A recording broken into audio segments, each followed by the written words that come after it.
अपने बहुत बेसिक से स्टार्ट कर रहे हैं, ठीक है, बहुत बेसिक से, इतना बेसिक से कि आपको जी मेरा जी। एक जो काम के लिए जितना ज़रूरी है मिनिमम चीज़ वो आपको यहाँ पे सीखने मिलेगा, ठीक है। तो सबसे जी पहले हम लोग अपने प्रोसेस के बारे में समझते हैं कि अगर आपसे किसी जी। ने पूछ दिया कि भाई आप ये बताएं कि एक अकाउंटिंग साइकिल कैसे काम करती है, अकाउंटिंग साइकिल है क्या, ठीक है।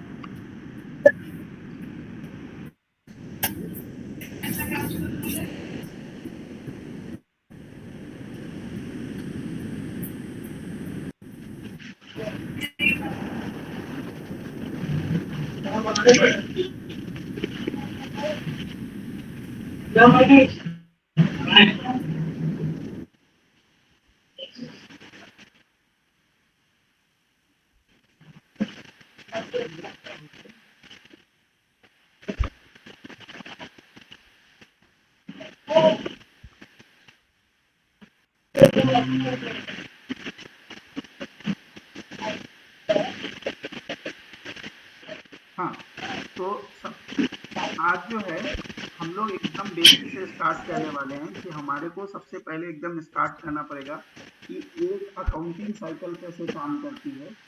इस अकाउंटिंग साइकिल के अंदर में हम चीज़ों को कैसे करते हैं स्टेप बाय स्टेप, ठीक है। फिर उसके बाद हम स्ट्रक्चर को पढ़ेंगे कि कोई भी बैलेंस शीट का स्ट्रक्चर कैसा होता है। तो सबसे पहले बताया गया कि हमारे पास जो अकाउंटिंग साइकिल है उसका स्टार्ट जो है वो कैसे होता है। कोई भी ट्रांजेक्शन को हम सबसे पहले क्या करते हैं, जर्नल करते हैं, उसका हम जर्नल एंट्री पास करते हैं। अब जर्नल एंट्री पास करने के लिए आपको पहले पता होना चाहिए कि जर्नल हम बनाते कैसे हैं, जर्नल होता क्या है। तो जर्नल जानने से पहले मैं आपको पूछूंगा कि अच्छा ये बताइए कि आपको जो है ये पता है क्या कि अकाउंट कितने तरह के होते हैं, मतलब टाइप्स ऑफ अकाउंट क्या है, ठीक है। तो आपको पता होना चाहिए कि टाइप्स ऑफ अकाउंट जो है,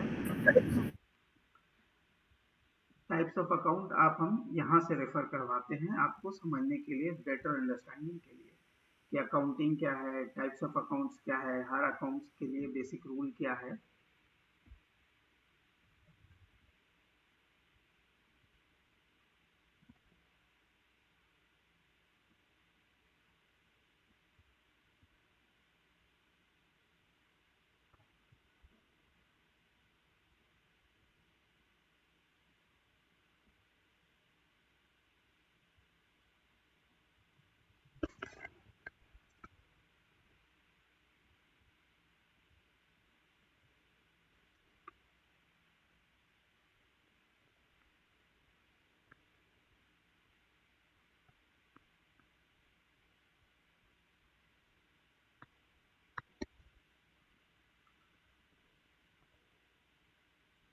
सबसे पहले अकाउंट्स को कैसे डिफाइन किया हुआ है, तो इसको आपको थोड़ा सा बस जस्ट, ये कोई इंपॉर्टेंट चीज नहीं है, ये कोई आप आईकॉम बीकॉम का एग्जाम नहीं दे रहे, बट जस्ट टू अंडरस्टैंड कि अकाउंट्स का अगर किसी ने आपसे पूछ लिया कि भाई अकाउंटिंग क्या है, तो अकाउंटिंग के बारे में आपको समझने के लिए ये आर्ट ऑफ रिकॉर्डिंग है। तो सबसे पहले ट्रांजेक्शन्स को आप रिकॉर्ड करेंगे, किसी भी चीज को सबसे पहले क्या काम करना होता है, रिकॉर्ड करना है, ठीक है। जब आपने ट्रांजेक्शन्स को रिकॉर्ड कर लिया, सेकेंड प्रोसेस क्या है, क्लासिफाई करना। रिकॉर्ड तो कर लिया, लेकिन अगर आप उसको क्लासिफाई नहीं करेंगे, यानी अगर उसको आप ग्रुप नहीं करेंगे कौन सा चीज कहाँ पे है, classifying is also called as sorting. अगर आप शॉर्टिंग नहीं करेंगे तो आपको पता ही नहीं चलेगा कौन सा किस टाइप या किस नेचर का एक्सपेंसेज है, या कौन सा किस टाइप का खर्चा है, या कौन सा किस नेचर का इनकम है।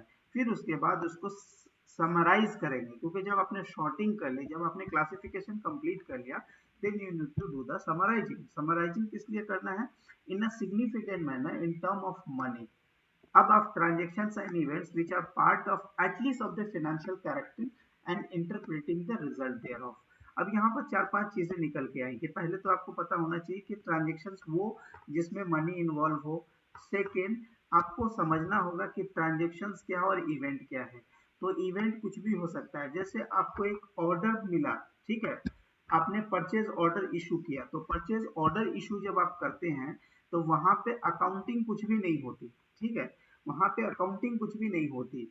वहां पे अगर आपके पास कोई बजटिंग सिस्टम है तो सिर्फ बजट ब्लॉक होता है, लेकिन कोई अकाउंटिंग नहीं होती। अगर कोई एडवांस अकाउंटिंग सॉफ्टवेयर अगर आप यूज करेंगे तो वहां पे इनकम्बरेंस अकाउंटिंग होती है। इनकम्बरेंस अकाउंटिंग क्या होता है कि जो रियल अकाउंटिंग नहीं है, वो एक तरह की इमेज अकाउंटिंग की तरह होती है। तो उसकी बात हम लोग यहाँ पे नहीं करने वाले हैं। फिर तो हमको आइडेंटिफाई करना पड़ेगा कि ये इवेंट है या ट्रांजेक्शन, क्योंकि transaction itself an event, but उनमें क्या होना चाहिए, पैसे का डिटेल होना चाहिए, क्योंकि पैसे के बगैर वो ट्रांजेक्शन कंप्लीट नहीं होगा। This is the definition of accounting. So it's an art of recording, classifying, summarizing and in a significant manner in term of money, transactions and events. आपको क्या करना पड़ेगा, सेग्रीगेट करना पड़ेगा और उसको इंटरप्रेट करना पड़ेगा, उससे जो भी रिजल्ट आपको आया। इंटरप्रेट क्यों करना पड़ेगा, क्योंकि आप उसके यूजर्स को एक्सप्लेन कर पाए कि भैया ये है क्या। ठीक है, तो आपको अकाउंटिंग का क्या स्कोप या ऑब्जेक्टिव को सर्व करता है, तो सबसे पहले ये आपके ऑब्जेक्टिव को सर्व करता है क्या, कि आपको एक सिस्टमेटिक रिकॉर्ड्स प्रोवाइड करता है। This provide the systematic record. ये आपको क्या है, आपको एक प्रॉफिटेबिलिटी निकालने में हेल्प करता है, क्योंकि हर बिजनेस की एक ऑब्जेक्टिव होती है कि हमको I need at the and I should know that कि हमने क्या किया, हमने कितने प्रॉफिट बनाए, कितने हमने लॉस बनाए। इसको आपको कोई चीज अगर करके बताएगा तो वो है आपकी अकाउंट्स का जो आपका बुक्स है वो आपको बताएगा। फिर to ascertain the financial position of the business, अभी दो तीन चीजें हैं। एक तो हमने फाइनेंशियल प्रॉफिटेबिलिटी पढ़ा, तो profitability talk about the profit या लॉस। तो प्रॉफिट या लॉस जो होगा विद द हेल्प ऑफ किससे बनेगा, ट्रेडिंग एंड पीएनएल अकाउंट से बनेगा। किससे बनेगा, प्रॉफिट एंड पीएनएल अकाउंट से बनेगा। इससे क्या डिटरमाइन करेंगे आप, प्रॉफिट या loss of the form determine करेंगे। फिर दूसरा फाइनेंशियल पोजीशंस पता होना चाहिए, क्योंकि you should know your strength and weakness in term of finance. तो वो आपको पता कैसे चलेगा, वो आपको पता चलेगा बैलेंस शीट से। बैलेंस शीट आपको क्या बताता है कि आपके पास कौन से क्लास की एसेट है, कितने वैल्यू की एसेट है, या कौन सी लाइबिलिटी है, ये लाइबिलिटी कब पेबल है, शॉर्ट टर्म है, लॉन्ग टर्म है। तो ये आपको पूरी की पूरी क्लासिफिकेशन प्रोवाइड करता है। That is the balance sheet of a company. इससे आपको क्या होता है, आपको इससे डिसीजन मेकिंग में हेल्प होता है। टेक्निकली आपको क्या हेल्प करता है, to assist in the decision making. Decision making क्यों, क्योंकि आपको फ्यूचर में ये धंधा करना है, नहीं करना है, धंधा शिफ्ट करना है, धंधा में एक्सपेंशन करना है, धंधा में कंस्ट्रक्शन करना है, ये सारा का सारा आपको इसी से पता चलेगा। फिर आप to fulfil the compliance of law, आपके पास कंप्लीट बुक्स रहेगा तो ही आप वैट का रिटर्न फाइल कर पाएंगे, इनकम टैक्स फाइल कर पाएंगे, जीएसटी फाइल कर पाएंगे। गवर्नमेंट की जो भी डिफरेंट डिफरेंट लॉज है, चाहे वो डायरेक्ट लॉ हो, इनडायरेक्ट लॉ, इनडायरेक्ट टैक्स हो, उसकी आप कंप्लायंस कर पाएंगे। ठीक है, तो ये है basically the purpose of having the good accounting system. Now it's coming to the accounting का प्रोसेस। देखिए अकाउंटिंग के प्रोसेस को आपने यहाँ से सबसे पहले, ये पिक्चर बहुत इंपॉर्टेंट है। अगर आपको ये पिक्चर समझ आ गई ना, तो आपको पूरा का पूरा अकाउंट समझ में आ जाएगा लाइफ में। तो सबसे पहले आपने क्या लिया, सबसे पहले आपने कलेक्ट कर लिया। आपके पास जो भी डेटा आया आप एक जगह लिखते चले गए, कलेक्ट करते चले गए। डेटा को आपने कलेक्ट किया और उसको आपने एनालाइज करना शुरू कर दिया। जैसे ही आपने एनालाइज किया, एनालाइजिंग का प्रोसेस का मतलब क्या है कि आपने उसको स्प्लिट किया किसमें, फाइनेंशियल एंड नॉन फाइनेंशियल्स पे। तो जो नॉन फाइनेंशियल थिंग है उसकी तो अकाउंटिंग नहीं होगी, उसकी कोई जर्नल एंट्री नहीं होगी। सेकंड क्या है, जो अकाउंटिंग डॉक्यूमेंट्स है जिसके अंदर पैसे का बात है, जो ट्रांजेक्शन है, फिर आप उसको बुक्स में रिकॉर्ड करेंगे एज ए जर्नल। पर ये मैनुअल प्रोसेस है, क्योंकि अब क्या क्या है आपके पास, अब सिस्टम है। तो सिस्टम में जैसे ही आप जर्नल पास करते हैं, सिस्टम आपको अपने आप लेजर बना देता है। लेजर के लिए आपको सेपरेट कोई प्रोसेस फॉलो नहीं करना पड़ता, because you have everything in the system. Now coming to the trial balance, now you are since you are using the software और द इलेक्ट्रॉनिक फॉर्म, तो आपको अलग से ट्रायल बैलेंस भी बनाना नहीं पड़ता, but this is the flow. जैसे आप ट्रांजेक्शन्स का जर्नल किया, जर्नल जो है वो उसको लेजर बनाना पड़ेगा, देन लेजर से आपको समराइज एक वो बनाना पड़ेगा, एग्जिबिट बनाना पड़ेगा टू अंडरस्टैंड कि लेजर की पोस्टिंग करेक्ट है, लेजर के सारे बैलेंस सही है, उसकी अर्थमेटिकल एक्यूरेसी चेक करने के लिए और उसकी जो proper classification and grouping check करने के लिए आप ट्रायल बैलेंस बनाते हैं। जब ये सारी चीजें बन जाती है तो आप मंथ एंड में कोई एडजस्टमेंट एंट्री है तो उसको आप कंप्लीट करते हैं, जैसे अक्रूवल की इंडस्ट्री, प्री पेमेंट का, एप्लीकेशंस की एंट्री, ये सारा का सारा आप एंट्री कंप्लीट करते हैं। उसके बाद जो फाइनल ट्रायल बैलेंस बनता है उससे आप अपना क्या निकालते हैं, स्टेटमेंट ऑफ फाइनेंशियल स्टेटमेंट बनाते हैं। फाइनेंशियल स्टेटमेंट के अंदर में आप क्या क्या चीज बनाते हैं, तो सबसे पहले बनाते हैं पीएनएल, जिसको आप इनकम स्टेटमेंट बोलते हैं। दूसरा आप बनाते हैं बैलेंस शीट, जिसको हम फाइनेंशियल पोजीशन बोलते हैं। तीसरा बनाते हैं कैश फ्लो। चौथा बनाते हैं statement of change in equity. पांचवा बनाते हैं कॉम्प्रिहेंसिव इनकम स्टेटमेंट। ठीक है, तो ये सारी की सारी आप चीजें बनाते हैं। अब ये सब कैसे बनेगा ये हम आपको लेटर सिखाएंगे, क्योंकि वो आपका पार्ट ऑफ लर्निंग है। फिर उसके बाद जो है क्लोजिंग एंट्री पोस्ट कर देंगे और फिर वो ट्रायल बैलेंस क्लोज हो जाएगा। नेक्स्ट ईयर में सिर्फ एसेट एंड लायबिलिटी से बिजनेस खुलेगा, क्योंकि जो भी पीएनएल आइटम है, जो भी नॉमिनल अकाउंट का आइटम है वो क्लोज हो जाएगा। फिर नेक्स्ट ईयर का नॉमिनल आइटम आप रिकॉर्ड करना स्टार्ट करेंगे। This is going to be your accounting process. ठीक है, अब उसी चीज को यहाँ पे लिखा है collecting. It is very important to step that you examine the source document, analyse the term of example. वो कैश है, बैंक है, सेल्स है, परचेज रिलेटेड डॉक्यूमेंट है, which is a continuous process throughout the accounting period. ये कोई एक दिन का काम नहीं है। Every time you receive the document, you check whether it's the purchase, whether it's the sale, whether it's the cash, whether it's the payment, whether it's the receipts. You need to identify everything. Then you need to post it into the GL। ठीक है, तो ऐसे ही जैसे आप GL में post करता था, उसी को यहाँ पे बोलते हैं posting. On the basis of assume you pass the journal entry using the double entry system. अब डबल एंट्री सिस्टम का मतलब क्या होता है कि आपके पास जितना इक्वल में डेबिट और क्रेडिट हमेशा सही होना चाहिए, हमेशा बैलेंस होना चाहिए। किसी में भी डिफरेंस अगर होगा तो सिस्टम आपको अलाउ नहीं करेगा एंट्री को कंप्लीट करने के लिए। ये भी क्या होगा, ये भी रिपीट होगा through out the accounting period. ये कोई एक दिन का काम नहीं है, ये हमेशा होता रहेगा जब तक आपकी वो साइकिल कंप्लीट ना हो जाए। फिर debit and credit balance of all above account reflected affected after through the journal entries are posted into the ledger account. Ledger is simply is the collection of all account. Usually this is the continuous process for the whole accounting period. अभी आपको क्या है, manual अगर process कर रहे हैं, then first you need to do the journal, then after you do the ledger, then after you need to do the trial balance. But all these things are being prepared in the system if you are following any system of software। ठीक है, तो आपको यहाँ पे सारा सारा help हो जाएगा। फिर क्या होगा, कुछ एडजस्टमेंट एंट्री है। I have already highlighted there कि क्या क्या adjustment entry minimum you need to make sure at the month in closing कि आप ये सारे एंट्रीज चेक कर रहे हो। मंथ इन चेकलिस्ट होता है हर एक बिजनेस का, उसकी चेकलिस्ट के हिसाब से आप डॉक्यूमेंट को वेरीफाई करते हैं और अपनी एंट्री अपने ट्रायल बैलेंस की कंप्लीटनेस को इंश्योर करते हैं। ठीक है, तो ये एडजस्टमेंट एंट्री क्या क्या बात करता है। Adjustment entry are the first pass through the journal followed by the posting ledger and finally the trial balance. ठीक है, since the most of the cases we use the accrual basis of accounting to find out the correct value of the revenue, expenditure, asset and liability, we need to do this adjustment entry. This process is performed at the end of each accounting period. इसका मतलब क्या होता है कि जो general review basis पे जो काम हो रहा है, उसके अलावा मंथ एंड में आपको सारे चेकलिस्ट वेरीफाई करना और चेकलिस्ट के हिसाब से आपको चेक करना all the entries are correctly posted और नॉट। जो एंट्री करेक्ट नहीं पोस्टेड रहेगा उसको आप करेक्ट पोस्ट कर लेंगे, ताकि आप जो है जितना आपका उस पीरियड का कॉस्ट है वो आपके बुक्स में प्रॉपर रिफ्लेक्ट करना चाहिए, जितना उस पीरियड का रेवेन्यू है वो आपके उस पीरियड में रिफ्लेक्ट करना चाहिए। तो उसको पास करने के बाद जो रिजल्ट आएगा उसको हम बोलते हैं एडजस्टेड ट्रायल बैलेंस।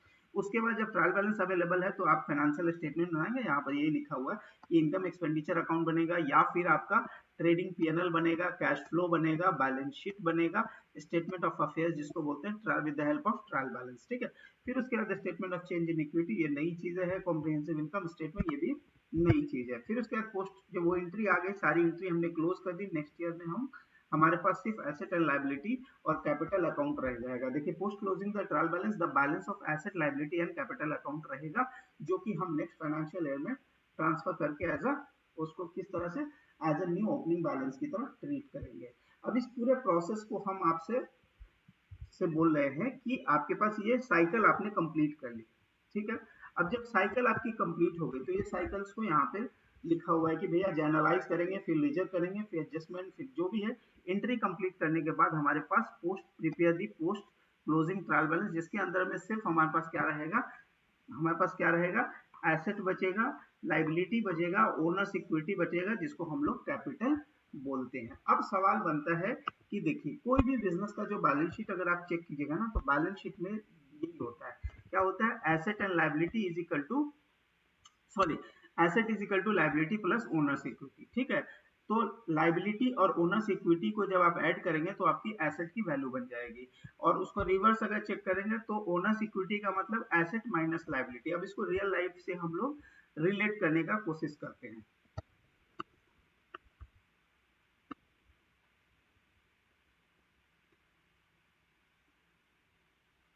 कहीं पर नहीं समझ में आएगा तो प्लीज पूछ लीजिएगा, कोई दिक्कत नहीं है, क्योंकि अपने एकदम बहुत बेसिक से जा रहे हैं। फिर हम लोग समझेंगे लेजर पूरा का पूरा ये समझेंगे, स्ट्रक्चर को समझेंगे।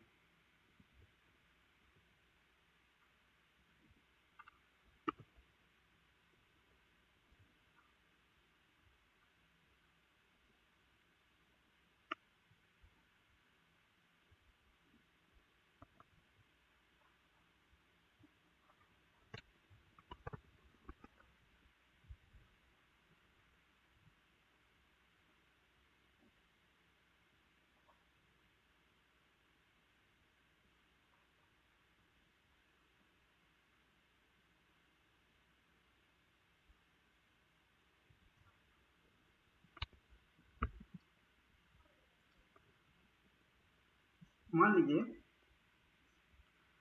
आपने एक बिजनेस स्टार्ट किया,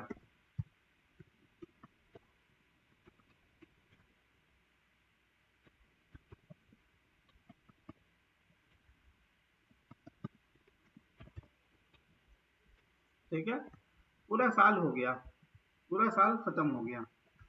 अब आपने देखा कि आपके पास एसेट्स है,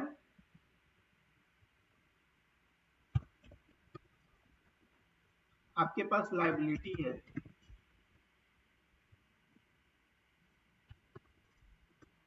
आप मुझे बताओ कि पूरे साल में आपने कितने की प्रॉफिट अर्न की।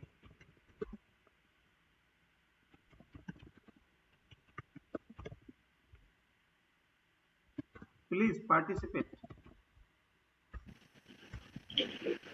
सिर्फ एसेट और लायबिलिटीज है तो asset minus liabilities equal to profit. ना हमको नंबर्स में बताइए ना, हमको कैलकुलेशन नहीं बताइए, नंबर्स में बताइए। नंबर्स तो यहाँ कुछ हमको दिख नहीं रहा। मैंने नंबर आपके साथ शेयर किया ना, दिख रहा मेरा नंबर नहीं दिख रहा। नंबर नहीं दिखा, पहला पेज खुला है वही दिख रहा है बस। उसके अलावा उसकी सारी मार्किंग नहीं दिखी। मार्क जो किया आपने बस वो जो पहला लाइन जनरलाइज ट्रांजैक्शन और लास्ट में जो प्रिपेयर क्या है, prepare the post closing trial balance, बस ये।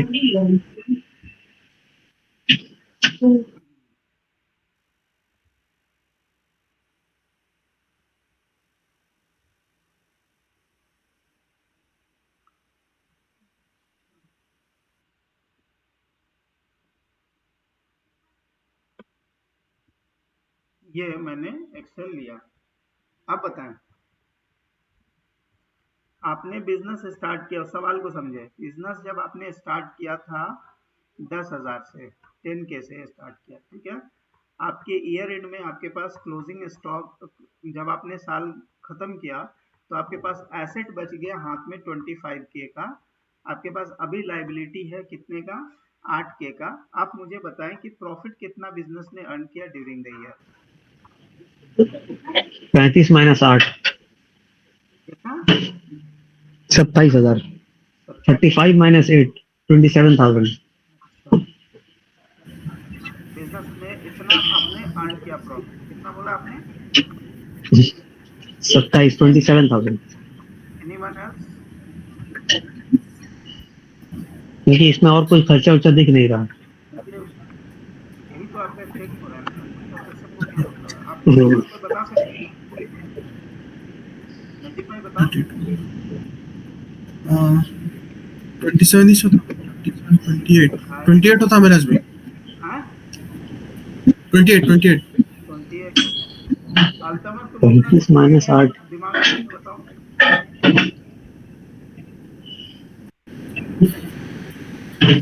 और अगर कैपिटल हटा देंगे तो 17,000 होगा। वो नहीं पता सर, हमको प्रॉफिट ड्यूरिंग द ईयर बताना है। अब आपका चांस चला गया, you lost the chance, give us back the chance. Okay अल्तमत, ओके ओके। अल्तमत बोलो। चूस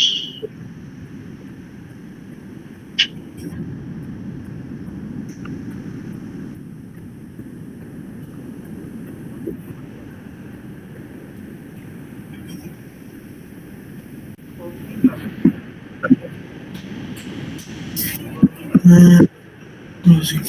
आपका ओपनिंग चला गया, ठीक है। कैश और आपने इक्विटी कितना रखा था? 10, यानी ये 10 आपके पास यहाँ पे 10 रहा होगा, क्योंकि जब आप पैसे लाते हैं इसका मतलब कैश या बैंक में पैसे ला रहे हैं, ठीक है, या किसी भी फॉर्म में ला रहे हैं, तो इसको हम एसेट लिख दे रहे हैं, थोड़ा सा आसान नोमेनक्लेचर के लिए। अब ये 25 हो गया, ठीक है। अभी मेरे पास इक्विटी का अभी वैल्यू नहीं पता मुझे, मेरी बात सुना, इक्विटी का वैल्यू मैंने नहीं बताया, लाइबिलिटी का वैल्यू मैंने आपको बताया, कितना? 7 होगा। अब हम आते हैं, अब हम आ रहे हैं, ठीक है। अब देखिए आपके पास इक्विटी का वैल्यू अब कितना लिखाएगा, 25 माइनस 8, ठीक है। 10,000 से आपने बिजनेस स्टार्ट किया था, अब 17,000 आपके पास इक्विटी का वैल्यू है, तो आपके पास प्रॉफिट कितना बनेगा, आपका नेट प्रॉफिट कितना किया आपने पूरे साल में, 7,000 का। आपने कितने का प्रॉफिट अर्न किया ड्यूरिंग द ईयर, 7,000 का, ठीक है। यहाँ पर बिना अकाउंटिंग किए भी आप इसको कर सकते थे, जो कि आप लोगों ने, दोनों आदमी ने गलत किया। अब आप बताएंगे। चाचू हम सही बोल रहे हैं ना, 7? हाँ 7 सही है। चलिए, आप ये वाला मॉडल आपको मिल गया। नहीं, हमको वो बताए ना कि आप लोगों को दिक्कत कहाँ से था, समझने में क्यों इंटरप्रेट नहीं कर पा रहे थे, वो बताइए ना, क्यों प्रॉब्लम कहाँ हो हाँ, रही इंटरप्रेट नहीं कर पाए,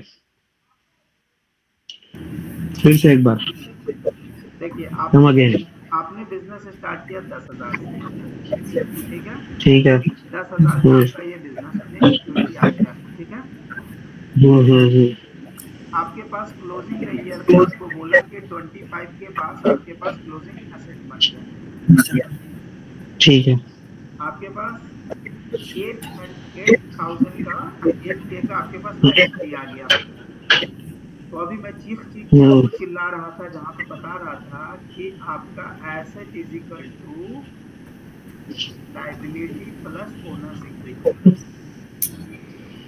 बता हम्म रहा था। सेट। अब हम्म यहाँ पे आपके पास एसेट दिया हुआ था 25, लाइबिलिटी दिया हुआ था कितना, 8, तो ओनर्स इक्विटी कितना बना,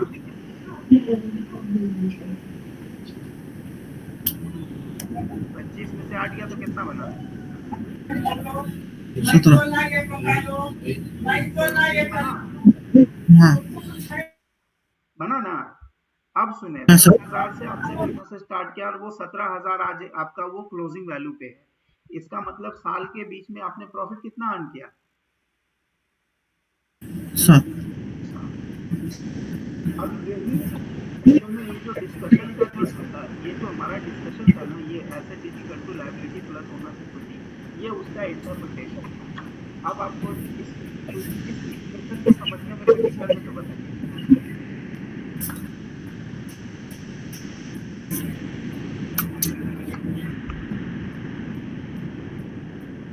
बोले भाई, इस इक्वेशन को समझने में कोई दिक्कत हुआ, नहीं नहीं, कोई दिक्कत नहीं, अल्हम्दुलिल्लाह अब समझ में आ गया। क्योंकि ये इक्वेशन अगर समझ में आ गया ना, तो आप बैलेंस शीट को किसी भी नॉन फाइनेंस वाले को पढ़ के बता सकते हैं कि हाँ भाई, ये ऐसे बैलेंस शीट का मतलब होता है। क्योंकि आप उसको सारी एंट्री नहीं समझा सकते, लेकिन आप उसको ये समझा सकते हैं कि भाई तूने 10,000 से धंधा स्टार्ट किया, आज तेरे पास 17,000 का बैलेंस बना हुआ है, इसका मतलब तूने 7,000 रुपया ड्यूरिंग द ईयर अर्न किया, ठीक है। चलिए, अब सवाल बनता है कि इसमें इक्विटी का जो फर्दर स्प्लिट्स है, अब बोल रहे हैं कि equations and the transaction captured by the accounting system demonstrate the equity of the total economic resources, ठीक है, equality of the total economic resources, economic resources, क्योंकि अब एसेट जो है, एसेट का डेफिनेशन कैसे आता है, ये एक इकोनॉमिक रिसोर्सेज है जो जनरेट होता है पास्ट ट्रांजेक्शन्स या पास्ट इवेंट की वजह से, ठीक है। अब उसका और एक और बेनिफिट क्या होता है, ये आपके लिए रिसोर्स जनरेट करता है या बिजनेस जनरेट करता है, ठीक है। Against those resources liability and the ownership properly recorded journal maintain the equilibrium between the accounting equation। तो जो हमने अभी बात पढ़ी या जो बताया उसको हम अकाउंटिंग इक्वेशन कहते हैं। तो जर्नल एंट्री मेंटेन करता है, इंश्योर करता है कि आप प्रॉपरली इक्विलिब्रियम मेंटेन कर रहे हैं, यानी जितना डेबिट कर रहे हैं उतना क्रेडिट होना ही चाहिए, नहीं चाहिए ना ही। द इक्विटी पोर्शन जो होता है वो क्या होता है,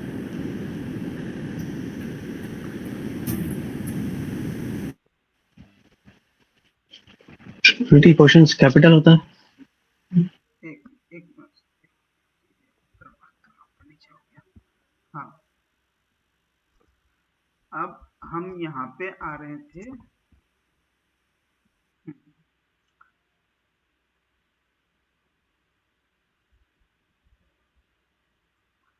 The equity portion of the accounting equation is further broken down into demonstrate the relationship of the equity to the income statement, क्योंकि अब जो हमारी जो इक्विटी होती है वो हमारे अपने पहले लाई हुई इक्विटी होती है, हमारी इन्वेस्टेड कैपिटल होती है, और उसके अंदर हम कुछ रिटेन्ड अर्निंग ऐड करते हैं। यानी हमारा जो अपना जो पेड अप कैपिटल होता है, जो हम पैसे लेके आते हैं, साथ में कुछ रिटेन्ड अर्निंग ऐड करते हैं। तो रिटेन्ड अर्निंग का मतलब क्या होता है? Revenue gain minus expenses minus loss minus dividend. ये देने के बाद जो हाथ में बचता है उसको हम रिटेन्ड अर्निंग बोलते हैं, यानी हमने बिजनेस में उतने पैसे रख लिए। अभी हमारा सवाल सेम ही रहेगा, लेकिन अब हम बोलेंगे कि इस पूरे बिजनेस में हमने इक्विटी ये हुआ, ठीक है, हमने 7 रुपए बचा लिए। अब इसमें से 2 रुपए अगर हमने ड्रॉइंग कर ली, यानी 2 रुपया हमने डिविडेंड स्प्लिट बांट दिया, तो हमारे पास जो लास्ट में जो कैपिटल बचेगा वो क्या बचेगा? क्योंकि 2 रुपया यानी डिविडेंड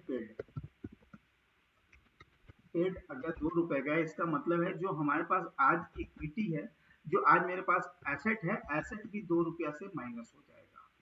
अब वो 25 रुपया नहीं रहेगा, उसमें से 25 रुपये में से 2 रुपया माइनस हो जाएगा।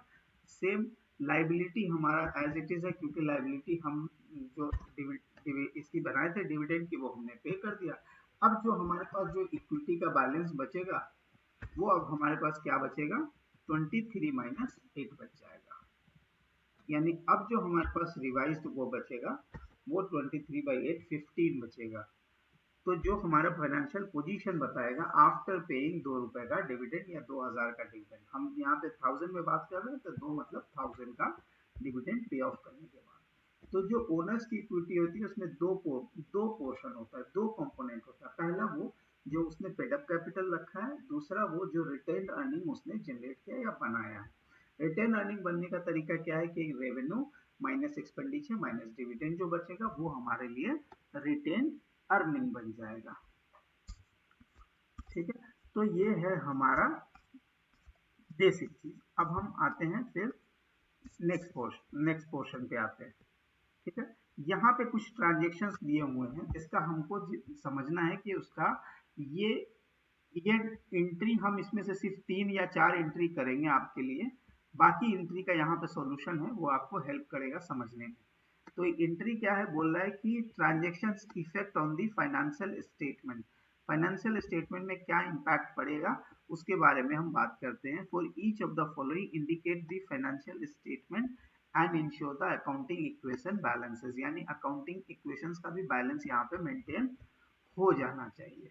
पहला बोल रहा है फरवरी 1 को corporation issued the additional 10,000 equity shares, 10,000 shares of stock capital to Harris Corporation in exchange of 15,000 cash। तो इसका मतलब ये हुआ कि बिजनेस के अंदर क्या आया? कैश आया, और बिजनेस ने एक लाइबिलिटी को अपने यहाँ रिकॉर्ड करेगा, उस लाइबिलिटी का नाम होगा कैपिटल। उस लाइबिलिटी का क्या नाम रहेगा? कैपिटल। तो देखिए उसकी अकाउंटिंग इक्वेशंस कैसे बनी है वो देखिए। तो बिजनेस ने अपने यहाँ पे एसेट को रिकॉर्ड किया, तो उसके यहाँ पे एसेट बन गया, और साथ में इक्विटी में यानी एक लाइबिलिटी भी ऐड हो गया, तो 15,000 का बिजनेस ने एक लाइबिलिटी भी रिकॉर्ड कर लिया। तो एसेट भी बढ़ा, साथ में लाइबिलिटी भी बढ़ा। ठीक है, अब वो इक्वेशंस में कैसे फिट आ रहा है? क्योंकि asset is equal to liability. अब यहाँ पे लाइबिलिटी का मतलब liability plus owner's equity. Owner's equity is the liability to the business. अब हम इस सेकेंड ट्रांजेक्शन्स पे मूव करेंगे और फिर उसका अकाउंटिंग इम्पैक्ट या उसका हम ये चेक करेंगे। फिर बोल रहा है परचेज अ बिल्डिंग फ्रॉम स्वेनरी enterprises for 115,000, a cash payment of 25,000 was made at the time of purchase and a note payable was issued for the remaining balance। तो सबसे पहले मैं आपसे एंट्री करने नहीं बोल रहा हूँ, लेकिन मुझे सिर्फ ये बताएं कि आपके बुक्स में एक एसेट बन जाएगा। कितने का एसेट बनेगा? 150,000 का बनेगा ना। आपने कैश माइनस कर दिया, कितने का? 25,000। तो कैश माइनस हो गया, यानी एक एसेट आपके पास माइनस हुआ, 1,50,000 ऐड हुआ, साथ में 25,000 का कैश माइनस हो गया, तो लाइबिलिटी आपके बुक्स में कितने का ऐड हो गया? 125,000 की आपकी एक लाइबिलिटी नई जनरेट हो गई। ठीक है, तो नेट नेट में बात किया जाए तो 125,000 का एक एसेट बना, 125,000 का आपका एक लाइबिलिटी आपके बुक्स पे रिकॉर्ड हुआ। ठीक है, अब उसको आप यहाँ पे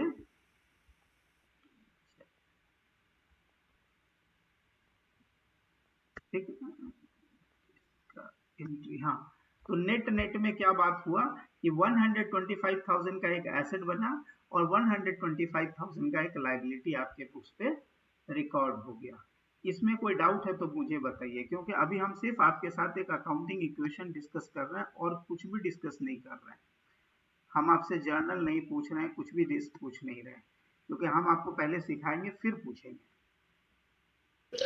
125 का तो एसेट्स और लायबिलिटी एंट्री हो गया, बाकी 25,000 कहाँ गया जो कैश में पे हुआ?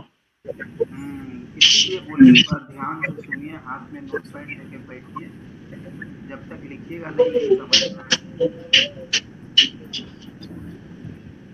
एसेट है, लाइबिलिटी है, इक्विटी है, इम्पैक्ट पहला क्या हुआ बताइए? 125,000 का एसेट ऐड हुआ, हाँ माइनस कैश आपने 25,000 का पे कर दिया, हाँ तो इसको 150,000 का आपने एसेट खरीदा ना, तो हाँ हाँ लाइबिलिटी कितने का आपका जनरेट हुआ? Liability 125, liability 125। तो नेट नेट में आपके पास क्या बना? नेट में तो 125 होगा। हाँ, तो वही तो मैं आपके साथ वही तो डिस्कस कर रहा हूँ, इसीलिए बोलो एक तो रनिंग नोट्स ले लीजिए ताकि आपको ये सवाल आसान हो जाएगा। ये दूसरा बोल रहा है कि हमने बोला क्या, नोट पेबल जनरेट हो गया, बोल रहा है paid 7,800 for the fire insurance, paid 7,800 for fire insurance on building for next 3 years। अभी आने वाला 3 साल के लिए उसने पैसे पे कर दिया। ठीक है, तो अगर हमको कोई भी चीज का जानकारी नहीं है तो हम ये बोलेंगे कि 7,800 उसने एक्सपेंस किया, लेकिन वो एक्सपेंस एक बार में कंज्यूम नहीं हो रहा है, ये 3 साल में कंज्यूम हो रहा है। तो इसका मतलब 1 साल का तो एक्सपेंस बन जाएगा, बाकी का 2 साल का क्या बनेगा? प्रीपेड एसेट बनेगा। क्या बनेगा? या एडवांस बनेगा। प्रीपेड एसेट या एडवांस बन जाएगा, क्योंकि आपने एक ही बार में 2 साल का पेमेंट, 3 साल का पेमेंट कर दिया, current year plus next 3 years है, इसका मतलब ये 4 साल का पेमेंट है। एक्चुअल में बोल रहा है फॉर नेक्स्ट 3 ईयर्स, यानी करंट ईयर प्लस 3 ईयर्स, इसको ऐसे इंटरप्रेट करेंगे। तो टेक्निकली ये जो 7,800 है ये 4 साल का पेमेंट है। ठीक है, अब ये 7,800 4 साल का पेमेंट है, तो 7,800 डिवाइड बाई 4 मल्टीप्लाई बाई 3 जो है हमारे लिए एक तरह का प्री पेमेंट बन जाएगा। ठीक है, इन्होंने ये बोला कि नहीं, इससे इन्होंने इसको ना एसेट लाइबिलिटी के फॉर्म में नहीं रखा, इन्होंने सीधा सीधा उसको एक्सपेंस कर दिया, इसीलिए बोल रहे हैं कि हम इसको हम ये नहीं करेंगे।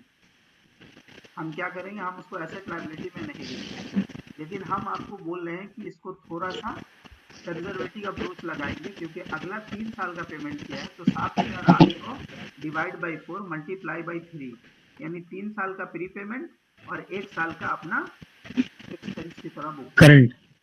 हाँ करंट। तो 7,800 का डिवाइड बाई 4 करेंगे 1950। 7,800 डिवाइड बाई 4 1950।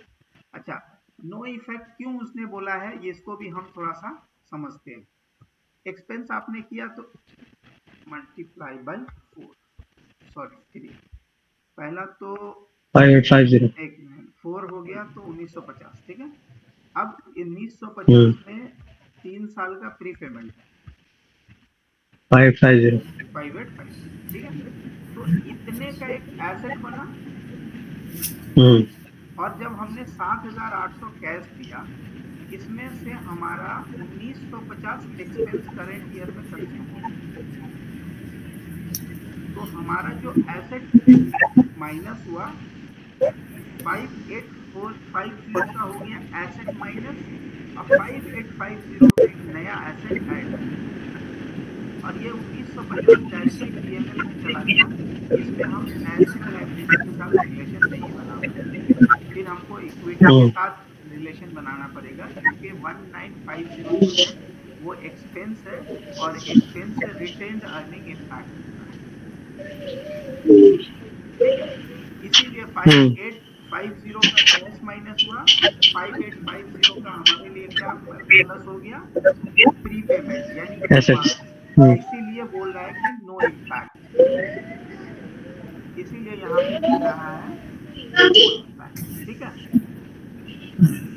अब उसके बाद सेकंड में बोल रहा है कि हमने क्या किया, purchase additional supplies on account of 6500। तो अगर हमने किया परचेज एडिशनल सप्लाईज ऑन, तो आपके पास क्या आया, सबसे पहले इन्वेंट्री आया, क्या इन्वेंट्री आई, इन्वेंट्री आपके लिए क्या एसेट है, और साथ में आपको एक लायबिलिटी भी आ गया, क्योंकि इन्वेंट्री अकेला तो नहीं आया, इन्वेंट्री अपने साथ लायबिलिटी भी लेके आया है, इन्वेंट्री अपने साथ एक लायबिलिटी भी लेके आया है, ठीक है। उसके बाद बोलता है कि हमने स्टूडेंट को बिल किया for tutoring services provided during the first half, bill student 35 for the tutoring services provided during first, हमने बिल इशू कर दिया, जिसको स्टूडेंट को किया for the first half of February के लिए। तो हमने जब बिल कर दिया तो मेरा क्या बन गया, एआर बन गया, एक एसेट बन गया, क्या बन गया, एसेट बन गया, एसेट बन गया। हाँ, तो ये बन गया एसेट, ठीक है। देखिए एक इन्वेंट्री, जैसे ही हमने एआर एक बिल रेज किया स्टूडेंट को, तो हमारा क्या बन गया, एआर अकाउंट रिसीवेबल एसेट बन गया। अच्छा, एसेट जब बना तो बुक्स में हमारा क्या आया, रेवेन्यू आया, और जब रेवेन्यू आया तो मैथमेटिकली हमारे लिए इक्विटी का पोर्शन, क्योंकि रेवेन्यू के अगेंस्ट अगर कोई एक्सपेंस माइनस करना होता तो करते, नहीं तो रेवेन्यू मान के चल रहे हैं कि ये पूरा हमारा करंट रेवेन्यू है, और ये रेवेन्यू कहाँ जाके ऐड हो जाएगा, हमारे पास इक्विटी के साथ ऐड हो जाएगा। जब ये इक्विटी के साथ ऐड होगा तो आपका क्या बना, एसेट भी बढ़ गया और साथ में इक्विटी भी बढ़ेगी, ठीक है। अब उसके बाद आपने क्या किया, इनवॉइस करके सब कुछ कर दिया। अब बोल रहे हैं कि आपने 12,300 सैलरी क्या किया, paid 12,300 in salary earned by the during the first half of February. तो आपने क्या किया, कैश आपके पास माइनस हो गया, क्या माइनस हो गया, कैश। तो एसेट माइनस हुआ, साथ में एक्सपेंस हुआ, एक्सपेंस भी माइनस है, उसका इम्पैक्ट कहाँ जाएगा, उसका इम्पैक्ट इक्विटी पे आएगा। तो देखिए कैश माइनस हुआ तो 12,300 का कैश आपका यहाँ पे माइनस हो गया, 12,300 का कैश माइनस हो गया, और चूंकि आपने एक्सपेंस दिया और एक्सपेंस का डायरेक्ट इम्पैक्ट किस पे है, नेट प्रॉफिट यानी इक्विटी पे है, तो इक्विटी पे 12,300 रुपए का क्या माइनस लिखा जाएगा, 12,300 का इक्विटी हमारा माइनस। अब उसके बाद अगला एंट्री क्या बोल रहा है, उसके बाद की एंट्री क्या है, ये हमको 10,300 एडवांस मिल गया, तो हम फ्यूचर में पढ़ाएंगे, फ्यूचर में पढ़ाएंगे। इसका मतलब क्या हुआ, हमको कैश भी मिला और साथ में एक लायबिलिटी यानी एक ऑब्लिगेशन मिल गया, हमको क्या मिला, कैश मिला और ऑब्लिगेशन मिला। तो हम उसको क्या लिख ले रहे हैं, कैश प्लस लायबिलिटी, यानी एसेट भी बढ़ा साथ में लायबिलिटी भी बढ़ा, ठीक है। उसके बाद बोल रहा है कि हमने क्या किया, कि पैसे हमें 40,000 रिसीव हुए, किससे, रिसीवेबल, एआर से रिसीव हुए, किससे रिसीव हुए, एआर से अगर रिसीव हुआ तो एआर क्या था आपके पास, एसेट था। एआर क्या होता है, asset, account receivable customer asset से रिसीव हुआ और एसेट में रिसीव हुआ, तो आपके लिए कोई इम्पैक्ट नहीं पड़ा, इसलिए एसेट से गया एसेट में रिसीव हुआ, तो आपके लिए कोई ज्यादा कोई इम्पैक्ट नहीं पड़ेगा, इसीलिए लिख दिया गया net effect is zero. Net effect क्या है आपके लिए? जीरो। ठीक है, अब उसके बाद आता है कि हमने 3300 रुपए यूटिलिटी के लिए, यानी आपके लिए क्या माइनस किया? आपके लिए माइनस किया 3300 का कैश एसेट माइनस किया, साथ में 3300 का एक्सपेंस आपके लिए बढ़ गया, जिसके कारण आपका इक्विटी यानी आपकी जो बोनस माइनस।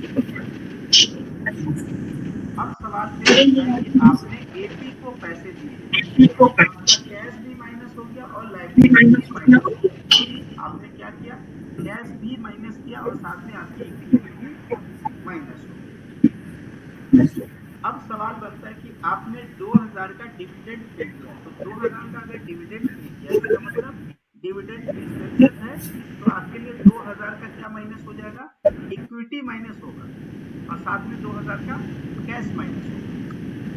तो देखिए 2000 की इक्विटी माइनस हो गई क्योंकि डिविडेंड आपके एक्सपेंसेस है, 2000 की इक्विटी माइनस हो गई और 2000 की माइनस हो गई।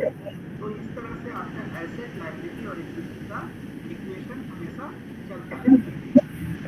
अच्छा, आपको एक चीज और क्लैरिफाई कर दूं, इन्होंने ये वाला जो पोर्शन है ना, तो 3 तारीख का जो 7800 लिखा है, ये करंट से कंसीडर नहीं किया, इन्होंने एज्यूम किया है ये पूरा का पूरा एडवांस पेमेंट है। That's why they said the impact is zero. They did not consider 1 year for the current year. तो ये यहाँ पे ये थोड़ा assumption based लिखी है, ये सेंटेंस ये लाइन अपने आप में क्लियर नहीं थी, इसीलिए इन्होंने सिर्फ ऐसा assumption लिया, ये पूरा का पूरा क्या है? एडवांस है, there is no current year's account. So this is the reason they wrote as a full.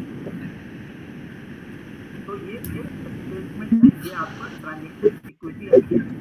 अब सवाल बनता है कि कब एसेट की जो है, देखिए हमारा इक्वेशन जो जर्नल एंट्री होता है कब प्लस होगा कब माइनस होगा, तो बोल रहा है कि एसेट अगर डेबिट हुआ तो पुराना वाला रूल आपने पढ़ा होगा, debit the receiver credit the giver, आपने जर्नल के लिए रूल पढ़ा होगा,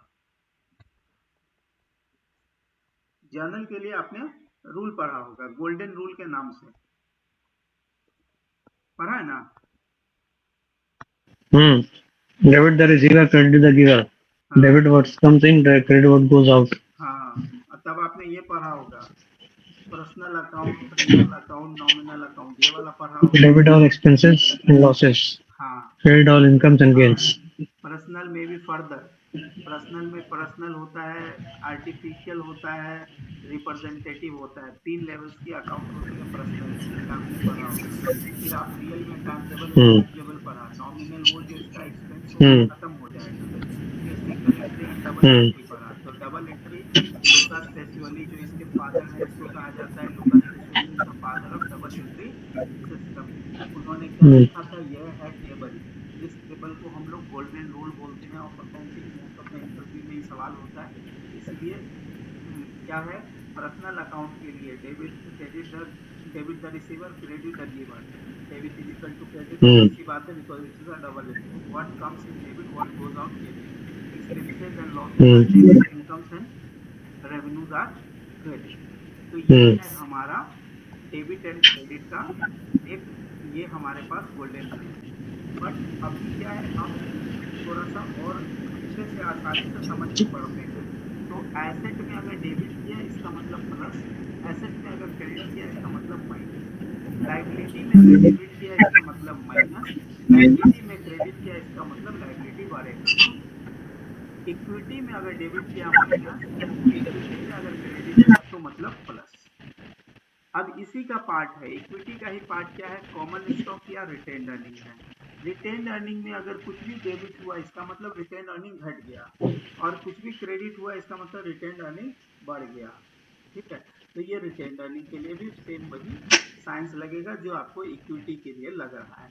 अब एक्सपेंस, लॉसेस या डिविडेंड जो भी एक्सपेंसेस है वो डेबिट हो गया, डेबिट होने से प्लस, क्रेडिट होने से माइनस, और रेवेन्यू गेन या लॉस जो भी है, revenue gain sorry revenue and gain जो है वो क्रेडिट होने से प्लस और डेबिट होने से माइनस होता है। तो बेसिकली यहाँ पर सिर्फ आप मॉडर्न अप्रोच पढ़ेंगे कैसे प्लस होता है कैसे माइनस होता है। अगर एक्सपेंस बढ़ गया मतलब डेबिट, एक्सपेंस घट गया इसका मतलब क्रेडिट, लॉस बढ़ गया इसका मतलब लॉस बढ़ गया इसका मतलब डेबिट, लॉस घट गया इसका मतलब क्रेडिट, रेवेन्यू बढ़ गया इसका मतलब क्रेडिट, रेवेन्यू घट गया इसका मतलब रेवेन्यू डेबिट हुआ। तो ये मॉडर्न अप्रोच है, ये बहुत आसान है क्योंकि जब आपके पास वो आता है कोई भी एंट्री आती है तो अब आप उसको इस लेवल पे नहीं जाके समझते हैं कि ये रियल नेचर का है कि पर्सनल अकाउंट का है या नॉमिनल अकाउंट का है, लेकिन आप उसको इजीली आइडेंटिफाई कर पाएंगे कि या तो ये एसेट होगा, नहीं तो ये लायबिलिटी होगा, नहीं तो ये इनकम होगा, नहीं तो ये एक्सपेंसेस होगा। तो टेक्निकली आप उसको सिर्फ 4 हिस्से में ग्रुप करते हैं और आपको इजी हो जाता है कि अगर एसेट है तो डेबिट करेंगे तो बढ़ जाएगा, क्रेडिट करेंगे माइनस हो जाएगा, लायबिलिटी वाइस वर्सा, इन एक्सपेंसेस अगर है तो डेबिट करने से बढ़ जाएगा, क्रेडिट करने से माइनस हो जाएगा, इनकम वाइस वर्सा। बस इतना सा चीज अगर याद रहेगा, आपकी सारी कभी भी आपकी अकाउंटिंग गलत नहीं होगी। ठीक है, कब डेबिट करना है कब क्रेडिट करना है, अब आपको पुराने वाले फॉर्मेट में जाके उसको आइडेंटिफाई करना है कि इसका नेचर क्या है, इसका रियल इम्पैक्ट क्या है, वो आपको करने की जरूरत बिल्कुल नहीं है। ठीक है, अब देखिए सवाल चूंकि हम लोग का समझा हुआ है तो we can do it fast. ठीक है, अभी हमारा सवाल समझा हुआ है तो हम बता रहे हैं कॉर्पोरेशन में पैसे आ गए। ठीक है, जब पैसे आए इसका मतलब कि एसेट बढ़ा था। हम लोग पहले भी ये बात कर चुके हैं अगर एसेट बढ़ता है तो उसके लिए क्या करेंगे, डेबिट।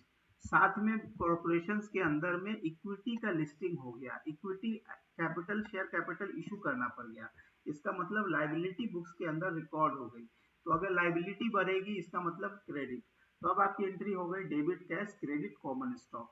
तो ये पहली एंट्री होगी। दूसरी एंट्री क्या थी कि आपने क्या क्या खरीदा, आपने बिल्डिंग खरीदा, तो बिल्डिंग आपके लिए एसेट है। 1,50,000 रुपए का एसेट आया यानी एसेट बढ़ा, इंक्रीज हो गया इसीलिए बिल्डिंग डेबिट।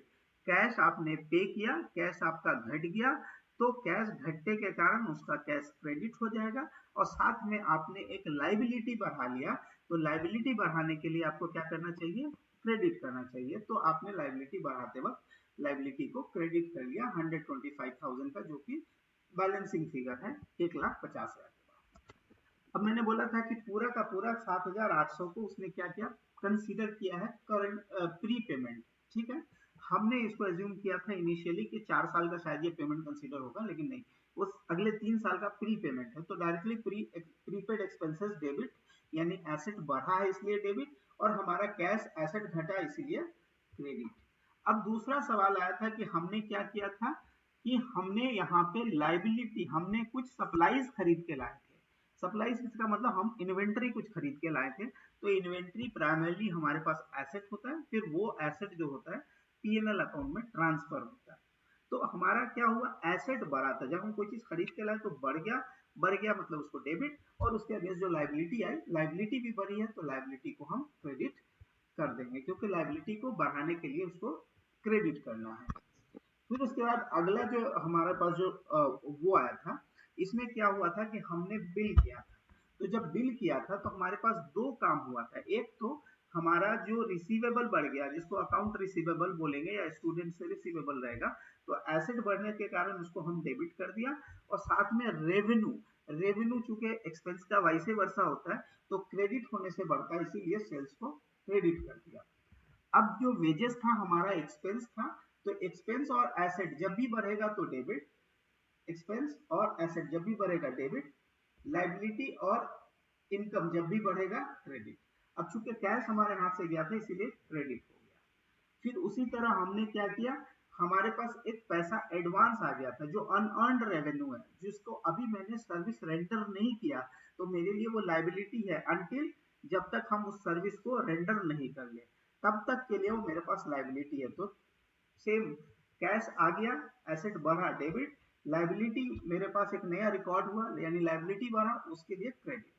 तो ये है अपना फंडा, आपको कोई पुराना वाला रूल याद करने का जरूरत नहीं है, सिंपल सी बात है, आपको सिर्फ इतना ही अंडरस्टैंड करना है कि भाई ये बता दो कि ये क्या है, एसेट्स है, एक्सपेंसेस है। अगर ये डेबिट हुआ, अगर ये डेबिट हुआ इसका मतलब ये इंक्रीज हुआ, इसका मतलब ये इंक्रीज हुआ। अगर ये लायबिलिटी है या इनकम है, अगर ये इंक्रीज हो रहा है तो आपने क्या करना है, आपने इसे क्रेडिट करना। बस इतना ही सा बात आपको याद रखना है, और कोई बात ज्यादा याद रखने की जरूरत नहीं है। बाकी डिक्रीज होगा तो वैसे वर्षा, इसमें अगर डिक्रीज होगा तो वैसे वर्षा। लाइबिलिटी डिक्रीज हो रहा है इसका मतलब आप पैसे दे पा रहे हैं, तब आपका लाइबिलिटी डिक्रीज हो रहा है, तो उसके केस में लाइबिलिटी को डेबिट करना पड़ेगा।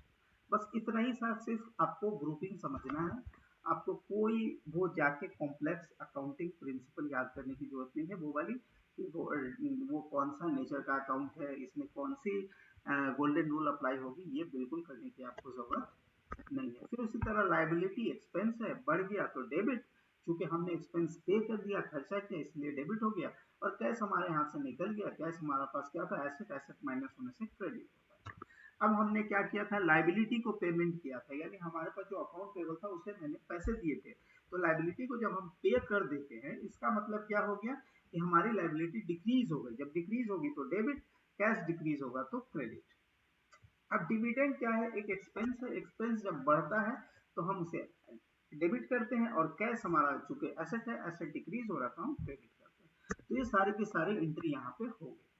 ठीक है, अब हमने सारे के सारी एंट्री को यहाँ पे जर्नल के पेज पे ला दिया। अब सेकंड पोर्शन क्या था, सेकंड क्या था कि फर्स्ट हमने क्या किया, जर्नलाइज कर दिया। जब हमने ट्रांजेक्शन्स को जर्नल में डाल दिया, अब वहां से पोस्ट करेंगे किसमें, लेजर में। लेजर कुछ नहीं है, लेजर वो समराइजेशन है। ठीक है, जो हमने पीछे एंट्री करी थी उसका वो समरी रिकॉर्ड है। तो एंट्री चूंकि हमको पता है, हम एसेट एंड लायबिलिटी में ले जाके उसको प्लस एंड माइनस कर देंगे। जो जो डेबिट है वो डेबिट साइड, जो जो क्रेडिट है उसको क्रेडिट साइड में लिख देंगे। ठीक है, ये सारा हमारे पास जो भी एसेट एंड लायबिलिटी है सबका नाम है, सबको हमको डेबिट क्रेडिट करने के बाद हम एक ट्रायल बैलेंस बनाएंगे, जो कि ट्रायल बैलेंस हमारा इस तरह का बन जाएगा। कैश हमारे पास क्या रहेगा, अकाउंट रिसीवेबल कितना बचेगा, सप्लाईज क्या बचेगा, सप्लाईज का मतलब इन्वेंटरी था हमारे पास, प्री इंश्योरेंस क्या बचेगा, फिर हमारे पास लैंड, बिल्डिंग, ये सब बन जाएगा। ये टोटल का टोटल हमारे पास ट्रायल बैलेंस आ गया। और ये trial balance total debit and credit हमेशा इक्वल होना चाहिए। तो अगर ट्रायल बैलेंस को आपको समझना है तो ट्रायल बैलेंस का डेफिनेशन अभी क्या है, reflect the balances of the each financial statement at the point of the time the trial balance is prepared at the end of the period prior to any adjustment necessary to ensure that the debit posted equal to the total credit posted। यानी debit and credit, यानी ये arithmetical accuracy को ensure करता है, और साथ में ये इंश्योर करता है कि आपने पोस्टिंग करेक्ट करी है कि नहीं है। ठीक है, अब चूंकि आप जो सिस्टम, कोई भी सिस्टम फॉलो करते हैं उसमें आप जैसे ही जर्नल मारते हैं तो लेजर भी अपने आप बन जाता है और ट्रायल बैलेंस भी अपने आप अपडेट हो जाता है। अब आता है कुछ एडजस्टमेंट एंट्री, जिसके बारे में हम बहुत पहले भी, हम जब साइकिल अकाउंटिंग साइकिल बता रहे थे तो हम एडजस्टमेंट एंट्री के बारे में बात किया। तो एडजस्टमेंट एंट्री क्यों जरूरी होता है, unnecessary under the accrual basis. अब सवाल ये कि अक्रूवल अकाउंटिंग क्या होता है। ठीक है, तो उसके लिए कुछ एक छोटे बेसिक से अकाउंटिंग कंसेप्ट के बारे में आपको पता होना चाहिए। 3-4 अकाउंटिंग कंसेप्ट तो हर फाइनेंस वाले को पता होना चाहिए कि मैचिंग कंसेप्ट क्या है, उसका अक्रूवल कंसेप्ट क्या है, उसकी क्या क्या साइंस है, अकाउंटिंग पीरियड, डुअल एस्पेक्ट, ये सब कुछ कंसेप्ट है जो आपको पता होना चाहिए। तो आइए हम उसको एक बेसिक ओवरव्यू आपको दे रहे हैं। ठीक है, अब मनी मेजर कॉन्सेप्ट का मतलब होता है we can only book those transaction which are measured in a monetary term. तो जो पैसे में ट्रांजेक्शन हो जाए उसी को सिर्फ हम ट्रांजेक्शन पे रिकॉर्ड कर पाएंगे। गोइंग कंसर्न कंसेप्ट क्या होता है, कोई भी कंपनी एज्यूम किया जाता है कि वो बिजनेस हमेशा परपेचुअल सक्सेशन में रहेगा, उसकी लाइफ अनलिमिटेड रहेगी, प्रोवाइडेड के अगर वो बंद होने वाला है, कोई इंडिकेशन दिख रहा है, तो आपको उसको क्या करना पड़ेगा, नोट्स ऑन अकाउंट्स में बताना पड़ेगा। तो ये बोलता है कि our accounting is based on the assumption that the business unit is going concern. We will record all the financial transaction of a business, keeping in the point of view that in our mind the business unit is going concern, not in gone concern. Otherwise, the banker will not provide the loan, the supplier will not supply the goods, the service of the employee will not work properly, the method of recording of the transaction will change altogether. अगर आपको जब लग रहा है कि business अगर बंद होने वाला है तो आपको एक रियलाइजेशन अकाउंट बनाना पड़ेगा, एसेट को बेचने पड़ेंगे, Call is going to end.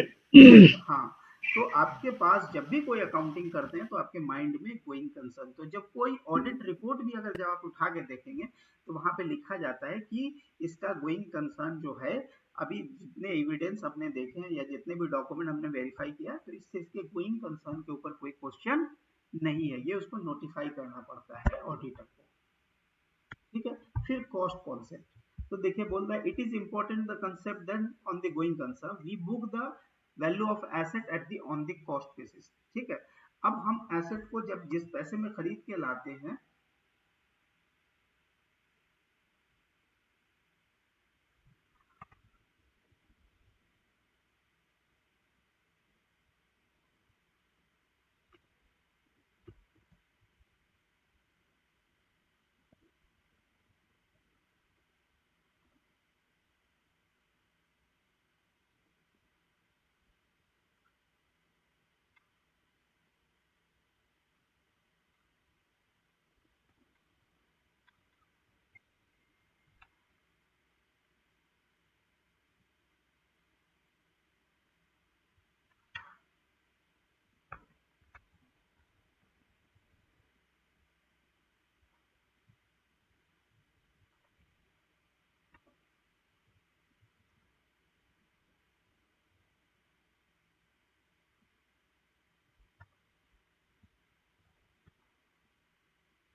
Yes, sir. Please proceed. Hmm.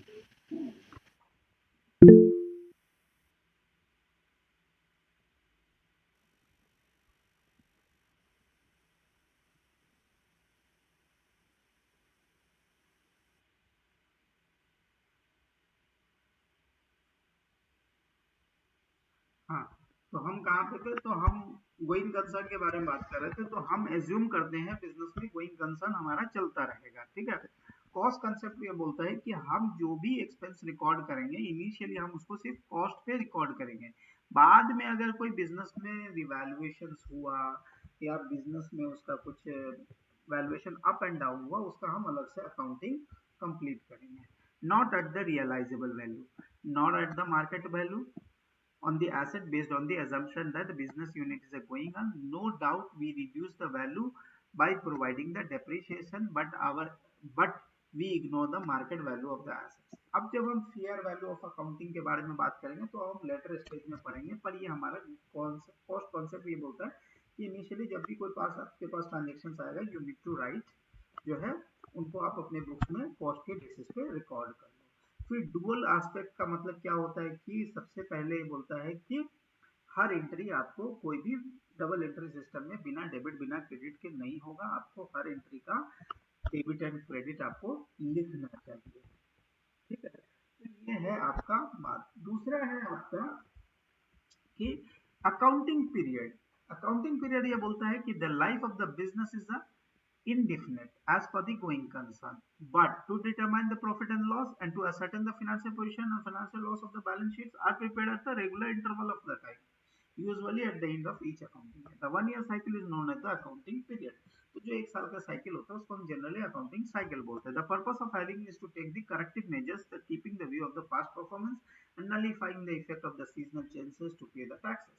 Government की रिक्वायरमेंट भी होती है कि एनुअल अपना बुक्स क्लोज करो और हमको लाके अपने जो टैक्स का जो आपके ऊपर लायबिलिटी बनता है टैक्स के ऊपर। फिर मैचिंग कॉन्सेप्ट का मतलब क्या होता है? मैचिंग ये बहुत इंपॉर्टेंट है, क्योंकि आप जो बिजनेस में जो अप्रूव करते हो या एक्सपेंस जो अभी आपने पे नहीं किया फिर भी आप उसको रिकॉर्ड करते हो, तो उसकी जो मेन जो प्रिंसिपल है वो है मैचिंग कॉन्सेप्ट। ये आपको इंटरव्यू के लिए बहुत इंपॉर्टेंट कॉन्सेप्ट है। Going concept, matching concept, accrual concept, ये तीन कंसेप्ट आप कभी भी इंटरव्यू में भी जाएंगे तो आपसे ये पूछा जा सकता है। तो matching concept is based on the accounting period concept, यानी चूंकि हमारी रिपोर्टिंग अब अकाउंटिंग पीरियड बेसिस होती है, किसी पर्टिकुलर साइकिल के लिए होती है, मोस्ट लाइकली एक साल के लिए होती है। The expenditure for particular accounting periods are to be match with the revenue of the same accounting period to ascertain the accurate profit and loss for the same period. यानी एक period का expense दूसरे period का income आप नहीं लिख सकते, आपको सेम पीरियड का एक्सपेंसेस और इनकम को लेना पड़ेगा, तभी आप जाके अपना एक्यूरेट प्रॉफिट रिपोर्ट कर पाएंगे, ठीक है। तो ये बहुत इंपॉर्टेंट है, क्योंकि आप कभी भी जाइएगा आपसे ये सवाल पूछा जा सकता है। अक्रूवल कंसेप्ट का मतलब ये होता है कि as stated above, the matching the concept, the revenue generated in the accounting period is considered and expenses related to the accounting period is also to be considered. तो जितना आपने रेवेन्यू अर्न किया और जितनी आपने रेवेन्यू अर्न करी और जितने आपने एक्सपेंस अर्न किए उस पर्टिकुलर साइकिल में उसको आपको रिकॉर्ड करना पड़ेगा, चाहे आप उसके लिए कैश पे करें या ना करें, चाहे आपको कैश मिला हो या ना मिला हो, ठीक है। Period considering the based on the accrual concept, if we sell some item we render some service, then it become our point of the revenue recognition irrespective whether we receive the cash or not.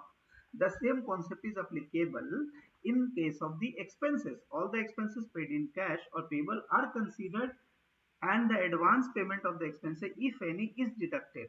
इसका मतलब अभी जो हमने example हमने जो assume किया था कि भाई हमने 7,800 पे किया, अगला 3 साल का एक्सपेंसेस उसमें इंक्लूड है, तो इसका मतलब उसको 4 साल से हम डिवाइड करेंगे और 3 साल हमारे लिए क्या होगा, वो करंट पीरियड का कॉस्ट नहीं है, तो हम उसको क्या कर देंगे, करंट पीरियड के अगर उसको अक्रूवल कॉस्ट में अगर इंक्लूड किया है तो वहां से माइनस करके उसको बैलेंस शीट में ले जाएंगे। उसके पीछे का साइंस यही है, अक्रूवल कॉन्सेप्ट, ठीक है। अब ऑब्जेक्टिव एविडेंस कॉन्सेप्ट ये कोई इतना जरूरी नहीं है जानने का। अब ये कन्वेंशन बहुत इंपॉर्टेंट है। कन्वेंशन इसलिए जरूरी है, ठीक है, क्योंकि आपको पता होना चाहिए कि आपकी कंसिस्टेंसी होनी चाहिए, जो जो चीज फॉलो कर रहे हैं, जो मेथड फॉलो कर रहे हैं। क्योंकि कोई कोई बिजनेस है जहां पे आपको कैश बेसिस अकाउंटिंग भी अलाउड है, तो वहां पे अगर आप अक्रूवल बेसिस पे 1 साल कैश 1 साल अक्रूवल करेंगे तो आपकी प्रॉफिटेबिलिटी करेक्ट नहीं आएगी। तो जो भी आप फॉलो करें उसको आप कंसिस्टेंटली फॉलो करेंगे ओवर द पीरियड। ठीक है, the compare the result, to compare the result of the different year it is necessary that accounting rule principle convention and the concept for the similar transactions are followed consistently and continuously. तो आपकी financial statement की reliability क्या होती है, बरकरार रहती है, नहीं तो लोग आपके ऊपर से, आपके फाइनेंशियल्स पर से लोगों का भरोसा हट जाएगा। एग्जाम्पल में उन्होंने लिखा, जैसे कि आप अगर स्टॉक का इन्वेंट्री वैल्यूएशन अगर कर रहे हो तो कभी इन्वेंट्री वैल्यूएशंस के लिए IAS 2 पढ़ा जाता है। ठीक है, तो IAS 2 आपको एक एडवाइस देता है कि देखो कॉस्ट और net realisable value whichever is lower है वो आप बुक्स पे रिकॉर्ड करो। तो आपको अगर करना है तो हर साल करना है, इट इज नॉट कि 1 साल किया दूसरे साल नहीं किया, you need to do it for consistently. उसके साथ में डेप्रिसिएशन का जो मेथड है, चाहे आप स्ट्रेट लाइन मेथड यूज कर लो, चाहे आप WDV यूज कर लो, या कोई और मेथड यूज कर लो। ठीक है, एक्सेलरेटेड मेथड कोई भी आप यूज कर सकते हो, sum of years digit method use कर सकते हो, डबल DDM है, डबल डिक्लाइनिंग मेथड्स है जो आप CMA में पढ़ेंगे, उसको आप यूज कर सकते हैं। तो कोई भी आप मेथड यूज करेंगे, लेकिन जो भी यूज करें उसको आप कंसिस्टेंसी के साथ यूज करेंगे। फिर डिस्क्लोजर्स, कि आप कौन से एक्ट, यहाँ पे ये चूंकि थोड़ा सा इंडियन स्टाइल पे मैं दूसरे बुक को रेफर कर रहा हूँ, यहाँ पे लिखा हुआ है कि जो डिस्क्लोजर रिक्वायर्ड है उस एक्ट के हिसाब से वो आपको देना पड़ेगा। फिर मटेरियलिटी इंपॉर्टेंट है। समटाइम क्या होता है कि आपके बुक्स पे, अभी आप जब हमारे साथ लीज अकाउंटिंग पढ़ेंगे तब आपको प्रूडेंस और मटेरियलिटी बहुत आसानी से, बहुत अच्छे से समझ में आएगी। क्योंकि बहुत सारे लोग क्या करते हैं कि ऑपरेशनल लीज में बहुत सारी चीजें ले लेते हैं और 3-4 साल का कॉन्ट्रैक्ट बना लेते हैं, और वो लीज को जो है डिस्काउंट करके बैलेंस शीट में नहीं लिखते, लेकिन उनकी लाइबिलिटी 3 साल 4 साल तक की होती है। ठीक है, तो यहाँ पे आपकी प्रूडेंस, मटेरियलिटी, ये सब जो टर्म्स है वो वहां पे यूज आता है। ठीक है, अब यहाँ पे इन्होंने एग्जांपल लिखा कि कंपनी जो डिस्क्लोज करना है नोट्स ऑन द अकाउंट्स, अगर कोई 5% से ज्यादा का शेयर होल्डर्स है उसको आप बुक्स में ये करें, ताकि वो मटेरियल है उसके कोई अगर पॉइंट्स, अगर उसके साथ कोई धंधा कर रहे हैं तो उसको आप रिलेटेड पार्टी डिस्क्लोजर्स में आपको दिखाना पड़ेगा। प्रूडेंस, जो मतलब फॉर्म्स कुछ भी हो लेकिन जो एक्चुअल है वो दिखना चाहिए। तो प्रूडेंस आपको ये बताता है कि आप जो फाइनेंशियल रिपोर्टिंग कर रहे हैं वो आप प्रॉपर चीज को रिकॉर्ड कर पा रहे हैं। जैसे हमने एग्जांपल दिया लीज का, तो ऑपरेटिंग लीज अगर आपने लंबा पीरियड का ले लिया, आपने ऑफ बैलेंस शीट लोन ले रखा है एक तरह से, लेकिन आपकी ये प्रूडेंस प्रिंसिपल के कारण, कन्वेंशन के कारण आपको क्या करना पड़ेगा, उसको आप डिस्काउंट करके बुक्स में लाना पड़ेगा। अभी आपको समझ नहीं आएगा, जब हम लीज अकाउंटिंग करेंगे तो आपको ये कॉन्सेप्ट आपको क्लियर समझ में आएगा। ठीक है, it is a policy playing safe in future events, profit are not anticipated but the provision for loss are to be provided as per the policy conservatism. तो आप कभी भी सुने होंगे provision for bad and doubtful debts. ठीक है, इसके लिए आपको IFRS 9 अभी पढ़ेंगे, जब हम लोग साथ में इसको पढ़ेंगे तो IFRS 9 के बारे में पढ़ेंगे, जिसमें हम financial assets and financial liability के बारे में पढ़ेंगे। तो वहां पे हमको बताया जाता है कि हमको प्रोविजंस बनाना है। ठीक है, एक्सपेक्टेड ECL बोला जाता है। अभी ECL का टर्म होता है एक्सपेक्टेड क्रेडिट लॉस। हर बिजनेस का एक अपना वो होता है कि उसने कितना किसको मतलब के वो प्रोवाइड किया, क्रेडिट टर्म प्रोवाइड किया, क्रेडिट टर्म के हिसाब से उसके पैसे आ रहे हैं कि नहीं आ पा रहे हैं, उसके लिए एक प्रॉपर वर्किंग बनाई जाती है जिसको हम ECL बोलते हैं। जब हम IFRS 9 की तरफ जाएंगे तो हमको ये पूरा चीज और क्लियर हो जाएगा कि प्रोविजन जो अब प्रोवाइड करते हैं हम किसके हिसाब से करते हैं, कौन से IFRS को फॉलो करके करते हैं। पर जो मेन इंपॉर्टेंट बात यह है कि हमको जो है बैड एंड डाउटफुल डेट इसलिए हम प्रोवाइड करते हैं because we follow the conservatism, we follow the prudence. We don't record any anticipated income, but we record the anticipated loss so that हम safe play कर सके। कुछ कंसेप्ट कन्वेंशन आपको पता होना चाहिए, तो जो हमने यहाँ पर बहुत डिटेल में आपको बता दिए। ठीक है, अब हमारी जो एडजस्टमेंट एंट्री है, तो एडजस्टमेंट एंट्री में यहाँ पे क्या बोला, नेसेसरी जो अक्रूवल अकाउंटिंग्स है वो आप कंप्लीट कर लेंगे। कोई रेवेन्यू अगर आपका अर्न किया हुआ है या कोई एक्सपेंसेस है जो आपके पास इनकर हो गया है, वो सारे जिसके आपने पैसे नहीं दिए, वो सारे के सारे आप बुक्स में as a part of adjustment entry complete कर लेंगे, रिकॉर्ड कर लेंगे। उसके बाद अब आपका यहाँ पे 2-3 एग्जांपल्स है, प्रीपेड और डेफर्ड एक्सपेंसेस है। ये इंपॉर्टेंट है कि आपका प्रीपेड या डेफर्ड एक्सपेंसेस है, जैसे हमने एक्सपेंस का वो एग्जांपल ले लिया था इंश्योरेंस का, कोई अनअर्न्ड रेवेन्यू है। अनअर्न्ड रेवेन्यू का मतलब हो गया कि आपको एडवांस पैसे आ गए और फ्यूचर में आपको वो सर्विस रेंडर करना है, तब तक वो लायबिलिटी है, उसको आप बैलेंस शीट में प्रॉपर्ली रिकॉर्ड करके रखिएगा और अपने एक्सपेंस से उसको उसको एक्सपेंस से निकाल के वहां लेके चले जाइए। ठीक है, ये सारा करने के बाद आपको जो लास्ट लाइन बनेगा कि सब एंट्री कंप्लीट करने के बाद वो अक्रूवल की कर ली आपने, आपने सारे जो भी एस्टिमेट्स जो भी आपके एडजस्टमेंट थे, ट्रायल बैलेंस से अक्रूवल, अक्रूड से रिलेटेड, अनअर्न से related, advance, pre payment, application of pre payment, सब करने के बाद आपको फाइनल ट्रायल बैलेंस जो बनेगा, उसके बाद आप इसके ऊपर जो है बैठ के P&L बनाएंगे। क्लोजिंग एंट्री ये होती है कि जो भी आपका रेवेन्यू है उसको आप रिटेन अर्निंग में क्लोज कर देंगे, जो भी एक्सपेंसेस है उसको भी आप रिटेन अर्निंग में क्लोज कर देंगे। और रिटेन अर्निंग किसका पार्ट होता है, इक्विटी का पार्ट होता है। तो ये है क्लोजिंग एंट्री।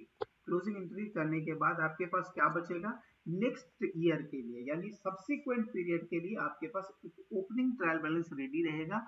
और उस ट्रायल बैलेंस में फिर सिर्फ 2 ही 3 आइटम रहेंगे, एसेट, लायबिलिटी एंड इक्विटी। कोई एक्सपेंस एंड रेवेन्यू नहीं बचेगा।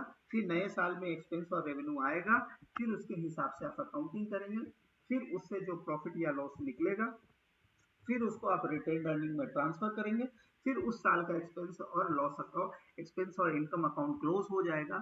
तो इस तरह से हर महीने या हर साल डिपेंड, अगर आपकी मंथली क्लोजिंग है तो आप मंथली भी करते होंगे, आपकी ईयरली क्लोजिंग है तो आप ईयरली करेंगे, 6 मंथ की क्लोजिंग है 6 मंथ पे करेंगे, पीरियोडिक है 6 महीना पे, 8 महीना पे, 3 महीना पे, तो आप 6 महीना, 8 महीना, 3 महीना पे, जैसे आपकी रिपोर्टिंग है आप अपने रिपोर्टिंग के हिसाब से ये एंट्री पास करेंगे। ठीक है, तो ये आपको एक ओवरऑल आइडिया दिया जिसमें हमने क्या सीखा, हमने 4-5 चीजों को सीखा है, जिसको अगर आप चाहें तो समराइज कर ले। सबसे पहले तो हमने अकाउंटिंग साइकिल को सीखा कि अकाउंटिंग साइकिल क्या है, फिर हमने दूसरा सीखा अकाउंटिंग इक्वेशंस के बारे में, फिर हमने एग्जांपल्स किया कि अकाउंटिंग इक्वेशंस में हम एसेट, लायबिलिटी, इक्विटी को हम कैसे मैच करते हैं। फिर चौथा हमने सीखा जर्नलाइजिंग। जर्नलाइजिंग का मैंने आपके साथ दोनों अप्रोच डिस्कस किया, जो हम लोग का पुराना जो गोल्डन रूल वाला मेथड था वो भी हमने बताया और मॉडर्न अप्रोच भी बताया। मॉडर्न अप्रोच में हमने बहुत आसान कर दिया कि आपको सिर्फ यही आइडेंटिफाई करना है कि एसेट है कि लायबिलिटी है कि एक्सपेंस है कि इनकम है। अगर एसेट है तो डेबिट होने से बढ़ेगा, लायबिलिटी है तो क्रेडिट होने से बढ़ेगा, एक्सपेंस है तो डेबिट होने से बढ़ेगा, इनकम है तो क्रेडिट होने से बढ़ेगा, और बाकी वैसे वैसा। इसको करने के बाद फिर हम आपसे काफी सारा कन्वेंशंस, काफी सारे अकाउंटिंग कॉन्सेप्ट के बारे में बोला, लेकिन आपके जो जिंदगी में जरूरत आने वाला चीज है वो है आपके लिए मैचिंग कॉन्सेप्ट, दूसरा है अप्रूवल कॉन्सेप्ट, तीसरा गोइंग कंसर्न कॉन्सेप्ट, चौथा आपको कुछ कन्वेंशंस है, इसमें हम लोग प्रूडेंस और मटेरियलिटी के ऊपर हमारा फोकस है।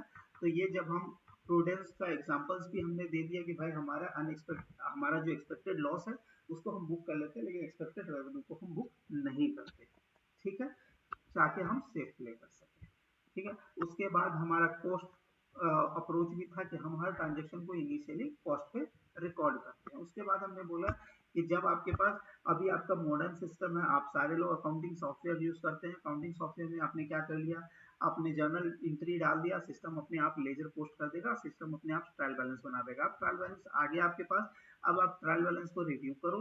रिव्यू करने के बाद जो आप एक कंपनी में काम करते होंगे उसका एक चेकलिस्ट होगा, वो चेकलिस्ट से आप फॉलो कर लो, किसको वो लोग एसेट में रखते हैं, किसको लायबिलिटी में रखते हैं, किसको एक्सपेंस करते हैं। और साथ में जो जो पैसे आपने पे किए हैं, अगर आपने एक पीरियड से ज्यादा के लिए पे किए हैं तो उसका जितना पोर्शन आपने ज्यादा के लिए नेक्स्ट पीरियड का पे किया उतना को आप एसेट बना के प्री पेमेंट करके उसको नेक्स्ट में एडवांस पेमेंट करके नेक्स्ट सब्सिक्वेंट पीरियड के लेके जाइए। अगर कोई लायबिलिटी अगर आपके पास एक्सपेंस हो गई है लेकिन आपने पे नहीं किया तो उसको अप्रूवल में रिकॉर्ड कर लिए या आउटस्टैंडिंग करके आप उस एक्सपेंस को अभी current due to matching concept आप उसको करंट पीरियड में आप उसके एक्सपेंस का इफेक्ट ले लीजिए और टेबल्स को लायबिलिटी बना के बैलेंस शीट में आप ले जाइए। अब इसके बाद जो क्या होगा, फिर क्लोजिंग एंट्री क्या होगी कि रेवेन्यू और एक्सपेंस दोनों रिटेन अर्निंग में जाके क्लोज हो जाएगा और आपके पास जो लास्ट में जो ओपनिंग बैलेंस ट्रायल बैलेंस बचेगा उसमें सिर्फ आपके पास फिर एसेट लायबिलिटी एंड इक्विटी रह जाएगा और यही साइकिल चलता रहेगा जब तक कि आपका बिजनेस क्लोज नहीं हो जाए। ठीक है, बस इतना ही सा था आज के लिए। बाकी जो है हम लोग का ये वाला जो आज था वो बहुत जनरलाइज था, इसमें हमने आपके साथ कुछ भी टेक्निकल चीजें बात नहीं करी है, बहुत जनरल था। अब इसके बाद रियल चीजें हैं कि फाइनेंशियल स्टेटमेंट के अंदर में चीजें क्या आती है, वो स्टेटमेंट बनता कैसे है, ये हम लोग कल से स्टार्ट करेंगे। कल से हम लोग का जो क्लास होगा वो होगा एज पर LOS, जो हमारा लर्निंग ऑब्जेक्टिव स्टेटमेंट्स है IMA का, उसके हिसाब से हम लोग जाएंगे। एकदम कोर्स के साथ अलाइंड रहेगा चीजें, कुछ भी इधर उधर नहीं है। ठीक है, अभी कोई सवाल अगर मन में है तो प्लीज पूछिए, कहाँ कहाँ पे आपको डाउट है।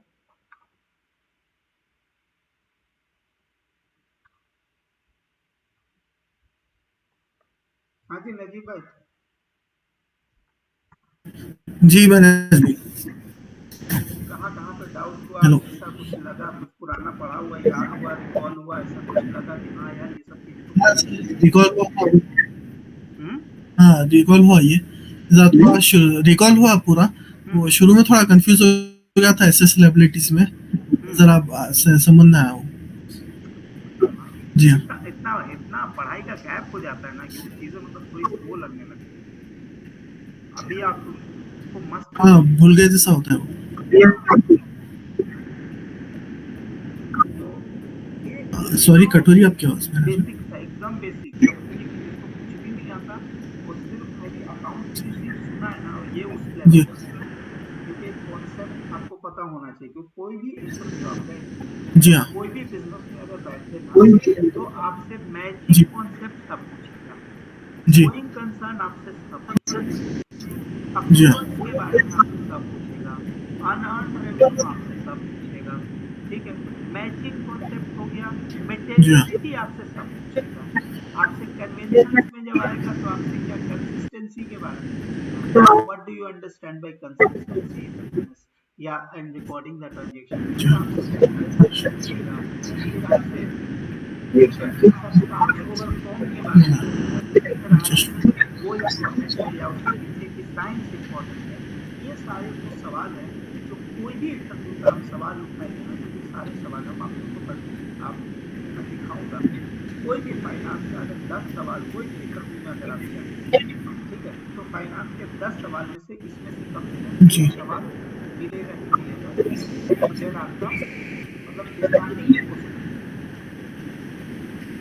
ठीक है, अभी हमने जी वो पुराना जो कन्वेंशनल जी मेथड था हाँ कि भाई तुमने अकाउंटिंग का पैटर्न ये डिफाइन करो, टाइप्स ऑफ अकाउंटिंग, सब मेथड मैंने ले आई थी, because now we are just following the given approach कि भाई एसेट बढ़ा, डेबिट, एसेट घटा, क्रेडिट खत्म, लायबिलिटी बढ़ा, डेबिट जी इक्विटी बढ़ा, क्रेडिट घटा, क्रेडिट, उसके बाद क्या एक्सपेंस बढ़ा, डेबिट घटा, क्रेडिट, उसके बाद इनकम बढ़ा, क्रेडिट घटा, हाँ डेबिट।